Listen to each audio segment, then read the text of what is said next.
Well, good morning, good afternoon, good evening, everybody. Welcome back once again to JJ's PC Build. You know me. Today, what I want to do is I want to take a look at the difference between the 5700X and the 5800 XT. I went and I was like searching through the internet and I wanted to see if there's any comparisons, somewhat a comparison out there, to see if there's a difference between my CPU and the new CPU coming out. So let's go ahead and go to the action screen and let's see what we got cooking. All right, I went to cpumonkey.com. I'll leave a link in the description below for you. And I wanted to see the comparison. Oh, forgot the big cursor again. Sorry, everybody. Better get the big cursor out because I know y'all are just going to go crazy without it. So let's go ahead and just get you the big cursor. Okay, the difference between the 5700X and the 5800 XT.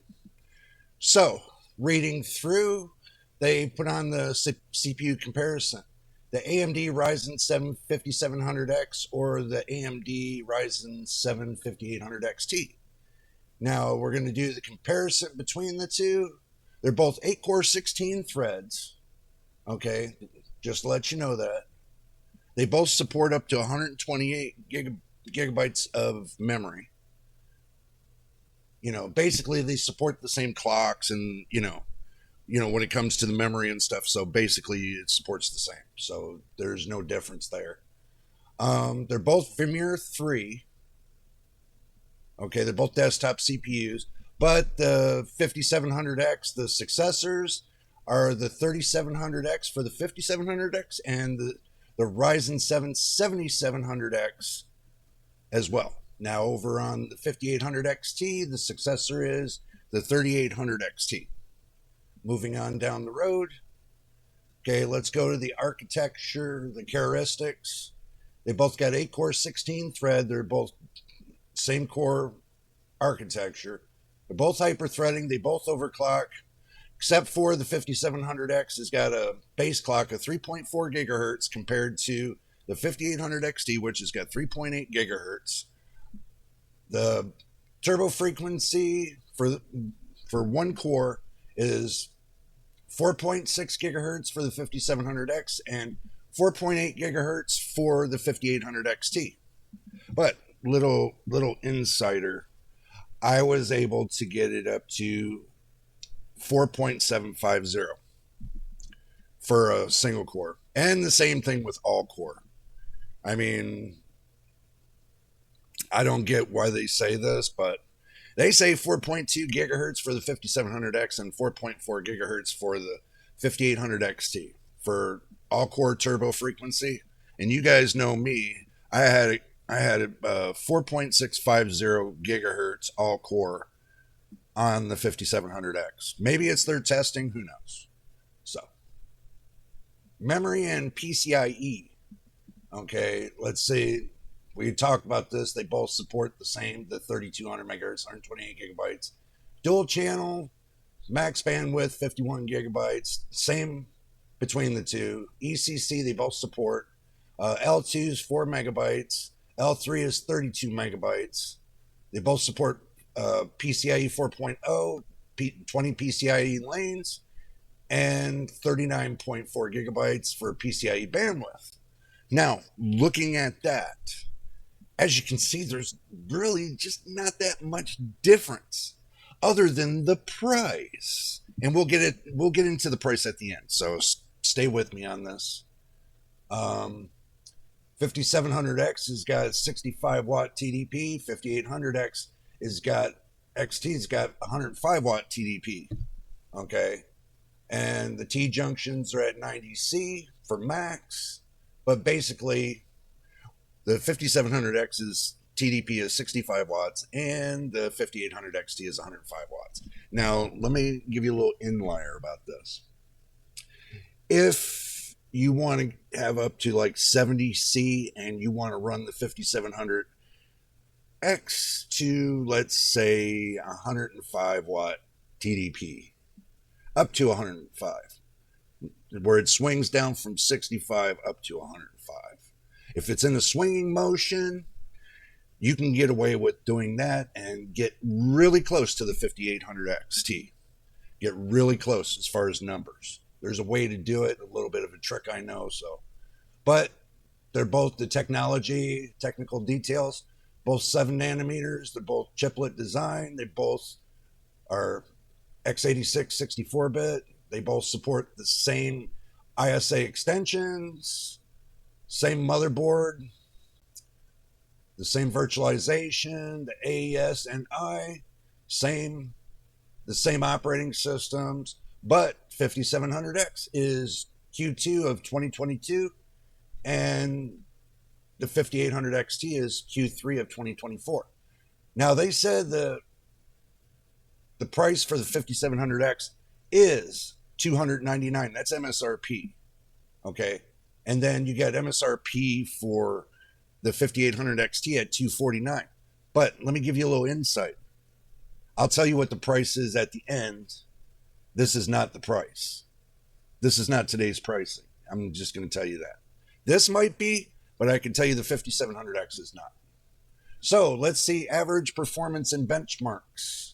Single core 5700X is like 3% slower in the single core, and multi-core it's 2% slower than the 5800 XT.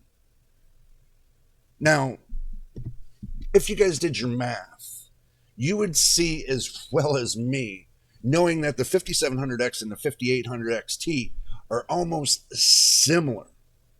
If you push the 5700X the right way without, degrading the CPU, you can get about the same performance as the 5800 XT. And I'm going to tell you the price in a moment, so you better stick to the end. And don't forget to subscribe to the channel, by the way. Because I can see that, everybody's watching the videos, but they're not subscribing. So please subscribe. Help us get to the 1,000 subscribers and 4,000 watch hours. And believe it or not, we're almost to the 4,000 watch hours. I just need you to subscribe.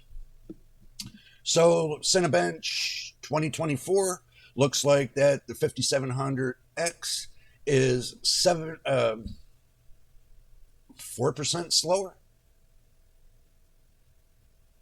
4% slower than the 5800 XT. Multi-core Cinebench 2024 is a 4% difference between the two. 5700X is 4% slower than 5800 XT. Let's see, Geekbench 5 64-bit single core. The 5700X is 2% slower than the 5800 XT. Geekbench 5 64-bit multi-core. It's 1% slower. 1%. Wow. I didn't even realize that myself on the multi-core. Let's see, Geekbench 6. It is 3% slower, the 5700X. Multi-core is 2% slower. That's not too bad. Cinebench R23 single core. Looks like they ain't got no benchmarks for that. So multi-core, they ain't got no benchmarks. They have no benchmarks. Let's keep moving on down the road. Okay, so that's where they got all the benchmarks so far. So it looks like that they don't have any Cinebench R23, which they got 2024, but they don't got any 2023. So, but that's good. That still gives me an idea that, that the multi-core is in between. Oh, let's go back to the main screen. Okay. The multi-core is in between 1% to 2% between the 5700X and the 5800 XT. So they're both 8-core 16-thread processors. They both got basically what this is telling me that AMD did a rebrand of the 5700X. The 5700 or the 5800 XT should be a rebrand of the 5800X, not the 5700X. So for what what I'm seeing on, just these little these little benchmarks, okay, single core is in between 2 and 3%. The multi-core is in between 1 to 2%. Average. So now we're going to go and price compare. So give me a minute. Let me get that all set up for you and we'll bring you back. All right, we're bringing you back. I went and looked up the prices for the 5800 XT and the 5800X. So we're looking at $249, and for the 5800X is $174. So $75 difference. Okay, I could say the 5800X is going to be like the 5700X. Same performance, $75 cheaper. So let's clear this off. Now we say $249, and we go over here and we look for the 5700X is let's say $161. So we take and minus that from $161 equals $88 difference. So basically you're saving $88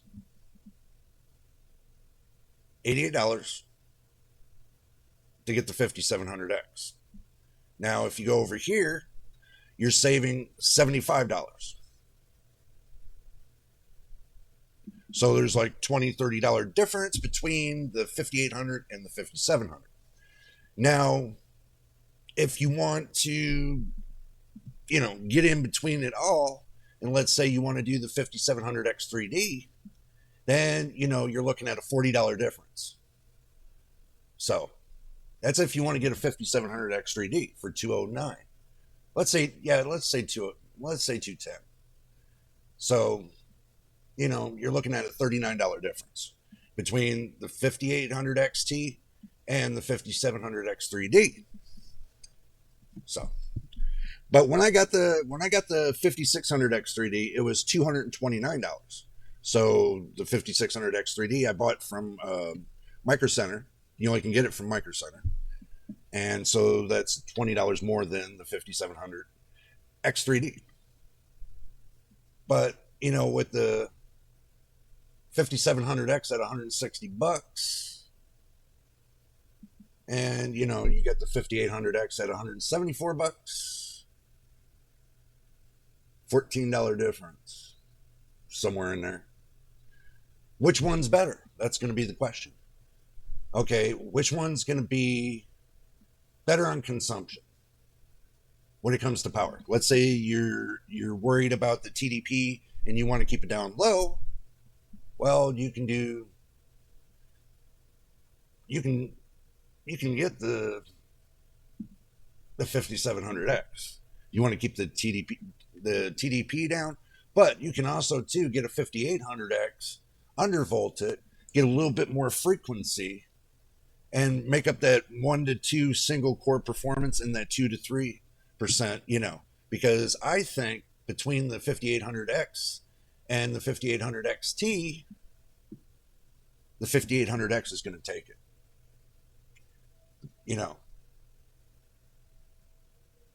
The 5800X is going to take it because you got that little bit of extra performance. So, all in all, you see the prices now. These are today's prices, by the way. Let's go back to the main screen. Final thought. Okay. I was looking at the benchmarks from the 5700X to the 5800XT, and the difference is this. Barely anything. If you got a 5800X for $14 more, that would make up the difference between 1%, 1% on the single core and like 2% on the multi-core. That the 5800XT for that $75 difference between the 5800X and the 5800XT, it's not worth the getting the 5800 XT. Sorry to break the news to you guys about that, but it seems like the 5800 XT and the 5900 XT is a wash when it comes to AM4 platform. You can get it if you want, but I wouldn't pay that kind of price for 1 to 2% more. It's not worth it. You're best off to go up to the 7700X. Go up to the AM5 platform 7700X if you want to get more performance, you know. And I know you guys are going to say, well, that's AM5J. I got to get new RAM. I got to get new motherboard. I got to get the CPU. But you know what? If you look at it and you're trying to fit it back into your case, you save yourself on a case, power supply, fans, RGB, and all the rest of that. So basically, the only thing you're replacing is your motherboard, your CPU, and your RAM. I mean, what is that going to cost you? Like $400 to upgrade from AM4 to AM5, and then that gives you future scalability to where you can go up to the 9000 series in the future. Make sure that the motherboard you pick has the right amount of VRMs, voltage regulating modules. Make sure you at least got 12 phases and above. If you want to run hardcore in the future, this will give you futurability. So this way, you'll be able to do that. Or if you just want to save and wait for the 800 series motherboards to come out, you're going to be waiting a whole year before you can see the B850E motherboards, basically. That's going to be about a year before you see that. So, and believe it or not, those motherboards will be able to run 7000 series processors. That's not too bad. They'll be able to run 8000 series processors and 9000 series. But the Expo boost that's going to be on the 800 series motherboards are going to be, they said it's going to be a little bit better than the 600 series. There is no 700 series for AMD. So you got 600 series and you'll have an 800 series. But anyway, I'm not going to make this a long video because I just wanted to reach out to you guys and tell you about this. If you're thinking about buying, let's say you want to buy another AM4 processor, okay, stay with the 5700X or stay with the 5800X, okay? Now, right in there, it depends on how much you want to save. I mean, if you want to go to the 5800X and call it a day, that's up to you. If you're running, let's say like a graphics card like mine, you're either running the RTX 4070 or you're running the 7800 XT. 5800X is fine. You can go 5600X, 5700X, 5800X, or if you want to splurge a little bit, you can go the 5800X 3D. If you're just doing totally gaming, the X3D chips are good for gaming. You can go the 5700X 3D. That's your choice. There's many choices when it comes to the X3D chips for AM4. Let's say you don't want to spend $400 and you don't want to upgrade to the next platform. You just want to stay on the AM4 platform, which is going to be discontinuing soon as of next year. So just because they say it's discontinued doesn't mean it actually discontinues, because with the driver software, they rarely update the driver software for your CPUs. Rarely. So you might get one driver and it might last you 10 years, basically. So I really wouldn't worry about, the fact of if there's going to be any upgradability or anything else. The only thing, the downfall of that would be is if that the instruction sets, you didn't have the right instruction sets. And then when Microsoft moves up to, let's say, Windows 11 24H2, and it doesn't have the right instruction sets, then that would be an issue. But I can tell you the 5500, the 5600X, they have a whole listing of the instruction sets that Microsoft will allow for Windows 11 24H2. I posted that in a previous video not too long ago. So believe it or not, Zen 3 and up, you're fine. Some Zen 2s, you'll be fine. Some Zen 1s, you'll be fine as well. So there are some older processors you can run that have the instruction sets. But The biggest concern right now is the pop count, the population counter. So if your CPU doesn't have pop count, then you're not going to be able to go up to Windows 11 24H2 and, progress as time goes along. Because they're going to be, and with way things are going right now, and even NVIDIA, I seen information today about NVIDIA saying that if you don't have the right pop count on the CPU, then NVIDIA's GPUs are going to be not accepting, just like Microsoft's doing with Windows. So basically, if you don't have the right pop count on the CPU, then your GPU is going to be crashing. So make sure you check and, you do your research and see which one has the pop counts and which one doesn't.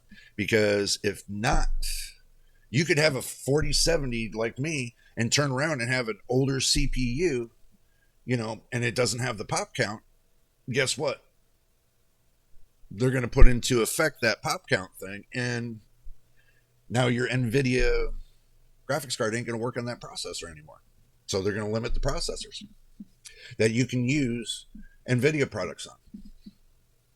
And I know y'all are going to say, well, they're not really going to do that. Yeah, they are. They've already posted a note. I've already seen a couple notes on this that, if the processor is too old, then, NVIDIA is no longer going to be supported on those CPUs. Now, NVIDIA will be supported on the newer CPUs, so do not panic if you got a newer CPU. If you're running a dinosaur from back in 1998, I would suggest to go up and get, take your 1998 PC, extract whatever you can out of it for your next build, and then move yourself up to a better motherboard, better CPU, better RAM, basically a whole new PC. So you can probably use the PC. If it's a good PC case, then you can use the PC case. And if it's got a good power supply on there, you can use that too. But from 1998 to now, I would take that whole system, put it off to the side, put it on a shelf, and retire it. You can get a whole PC together, less than $700. Less than $700. Even if you want to go integrated graphics, you'll have more speed and more accuracy and everything else. So basically, if I decided to do something like that, I would get a beefed up motherboard that handled 3 M.2 drives, that handles at least 128 gigabytes of system RAM, which can clock up to the 8000 series. Processor, you could probably get away with the 8700G if you want to, eliminate graphics cards and you want nothing to do with them and you just want to go that route. You can go the 8000G series. Pick very carefully and do your homework on it. And then, your RAM, like I said, you can pick whatever type RAM you want, and your SSD, you can go up to a PCIe 5.0 X2. If you get that kind of motherboard. So you can reduce your lanes and have twice the amount of speed on a PCIe 5.0 compared to the PCIe 4.0 X4. So you reduce the lanes, you can have something cooking there. On integrated graphics, if you want to go that route. Now, do remember, integrated graphics are not that bad. It's just you got less to worry about. If you got the right amount of speed on your system RAM, and the integrated graphics will support 8,000 megahertz, 64 gigs of, RAM, that would be perfect for your integrated graphics. If it supports all that. If it does and it supports the motherboard, I think you would have a better time on that than you would um, having a graphics card in there and it pulling more stuff away from it. I'm a little bit of a fan of the integrated graphics, is because I felt that integrated graphics have less blue screen, or you won't, if you get blue screened on integrated graphics, then you did something wrong with your drivers. But any other time, I've always seen it to be solid. You don't have to worry about overclocking, because you can do all the overclocking in the BIOS for your graphics, which is very simple. I mean, if it's an Asus motherboard and you do overclocking for your graphics, they got 3 clicks. They got normal, they got turbo, and extreme. I usually when I run integrated graphics, I put it up on the extreme. And that's it. You don't have to put in Ryzen Master. You don't have to do none of that for that overclocking. You don't have to put all that garbage software in there for the overclocking. You don't need it. It's not necessary. Especially when all controlled by your BIOS, and then you don't have nothing else to worry about. Hey, I know a lot of people don't like to go into the BIOS and set it up and, do it that way. But I found it to be very interesting to do it that way. I really did. I have an Asus motherboard that I do my 5600G with. And the more RAM that you put in there, that's the reason why I said 64 to, let's say you put 128 gigabytes of system RAM in at 8,000 megahertz. Now you just topped out the integrated graphics, and then you can go into the settings and see if they got a share of 16 gigabytes of system RAM to your integrated graphics. If they do, then just plug it in. So that means you got that buffer of 16 gigabytes of system RAM. So it separates it away from the system, especially if you get 128 gigabytes of system RAM. I know it kind of sounds like that's a little bit crazy, okay, to have that much RAM just for your integrated graphics. And I know you're not going to use it all, but it gives you more room for switching programs.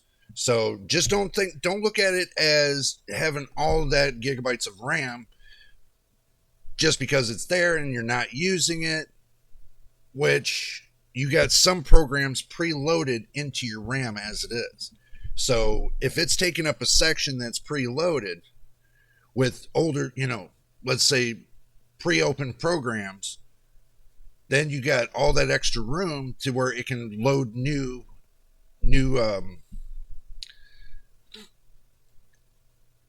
how can I say this?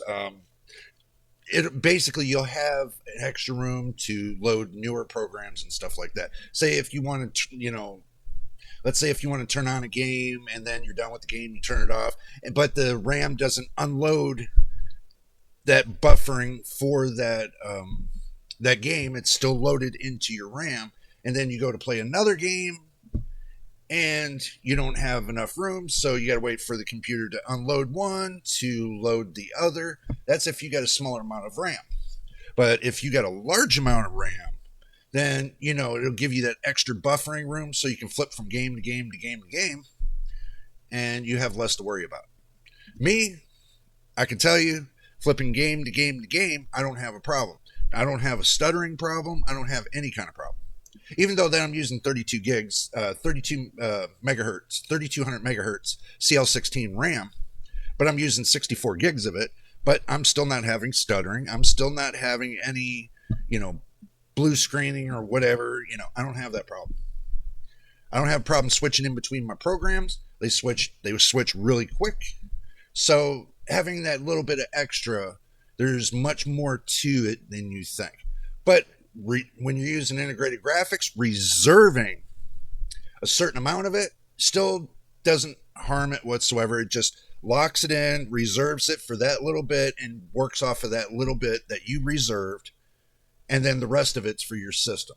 So it breaks off a little piece, reserves it just for your integrated graphics, and then the rest of it used for your system. I reserve whatever amount I can get to the integrated graphics. So this way, when I go to play games, I don't have this issue of worrying about how much RAM that I'm sharing with the system. So basically, I'm reserving it to use that RAM for the integrated graphics instead of letting it work on a shared control. I reserved it to a private control. So it's not on a shared control, it's on a private control.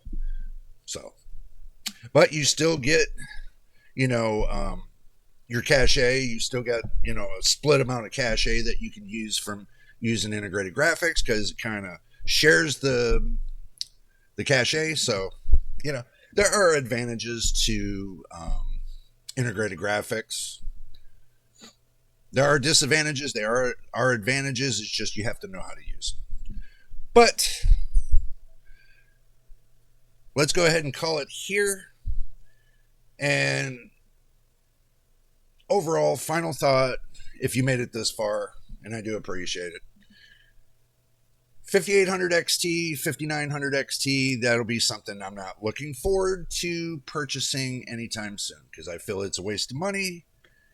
And for the AM4 users, understand me very carefully, it's a waste of money. It was a good idea, but I don't see any one of those XT processors hitting 5 gigahertz. I don't see them having any additional cache to them. I don't see, you know, a lot of things to them. They're older platform. They'll have their life on them for the next 2 to 3 to 4 years, and then after that, they ain't gonna have much teeth left. So, if you want something to extend you for another 4 years, then get a 5700X. It's cheaper. Or get a 5800X. It's cheaper. If you get a 5700X, it's $88 cheaper compared to the 5800 XT. And if you get a 5800X, it's $75 cheaper to the 5800 XT. So, and you got a $14 kind of in between the 57 and the 5800X. 5700X and the 5800X, you got a $14 difference. So if you want that 1 to 2% bump, you're best to go with the 5800X, in my opinion.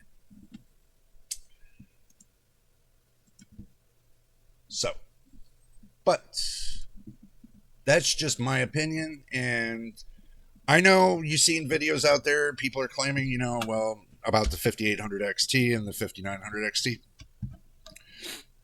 If you look at it in a different fashion, you could take the older platform that's already out there now and reduce it one way and increase it one way to get your right down to the average of what these new processors are going to do. But I can tell you right now, if you just do strictly gaming, then go with the 5800X3D. I know it's like $300 and some dollars, but so is the 5900 XT. But the 5800X3D keeps up in the 7000 series better than the 5900 XT would. And the 5800 XT, you know, I mean, the 5800X3D will blow past the 59 and the 5800 XT. So, still the best processor for AM4, just gaming only, would be the 5800X3D, if you're wondering. Now, in productivity and work, if you're still staying on the AM4 platform and you like 8-core 16 thread, your 5700X is good and your 5800X is just as good. They're really close to each other. So the 5700X, the 5800X, and the 5800 XT, all three are within 1 to 2% of each other. Overall, they're 1 to 2% of each other. So it makes no sense to get a high-priced processor when you can spend a little less, like $75, $80, $90, and you can go with the 5700X or 5800X. So, but anyway, that's about as far as I'm going to go with the video. And if you made it to the end, make sure you subscribe, hit the like button, and also to turn on your notifications so you know when I post the next video. Until the next time in the next video, we will see you on the next one.